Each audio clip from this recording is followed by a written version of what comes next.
Ce week-end, Bernard Arnault, la première fortune de l'Hexagone, a provoqué la polémique en demandant sa naturalisation belge. Évidemment, la presse ne s'est pas gênée pour dénoncer le comportement du milliardaire. Il faut dire que le patron de LVMH a fait fortune avec des marques bien françaises, comme Louis Vuitton, Dior ou Sephora. Une annonce qui est intervenue la veille de l'interview de François Hollande sur TF1. Le président confirmait la mise en place de la fameuse taxe à 75%. Depuis, la question divise l'opinion. Je pense que chacun est libre de faire ce qu'il veut, comme il lui plaît. Il ne veut pas payer d'impôts, plus d'impôts en France. Pourquoi pas? Je ne pense pas que ce soit une réaction très citoyenne. Cependant, il est libre de faire ce qu'il veut. Je trouve ça honnêtement, clairement, un petit peu dégueulasse. D'autant plus que sa fortune, elle a quand même été basée à la base grâce à des investissements de l'État français. Sa formation, elle a été faite grâce à l'État français aussi. Maintenant, ça me paraît... on ne peut pas contraindre quelqu'un à faire ce qu'il ne veut pas faire. Et d'un autre côté, c'est pas parce qu'on est patron qu'on est un affreux bonhomme. C'est un peu triste, mais bon, après, il a réussi aussi. Et c'est vrai qu'aller lui taper 75% de ses revenus, c'est peut-être beaucoup.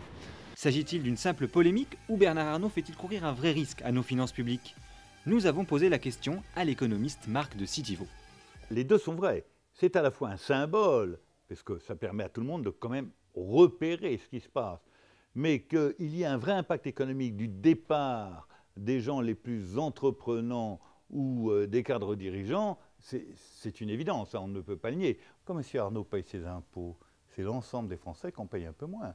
S'il va les payer en Belgique, les Belges en paieront moins, nous en paierons plus, ou bien nous aurons moins de services publics. Bon, il est évident que s'il part en Belgique d'une part et qu'il développe ses affaires sur le territoire belge plutôt que sur le territoire français, il y aura un vrai impact économique, ça c'est indéniable.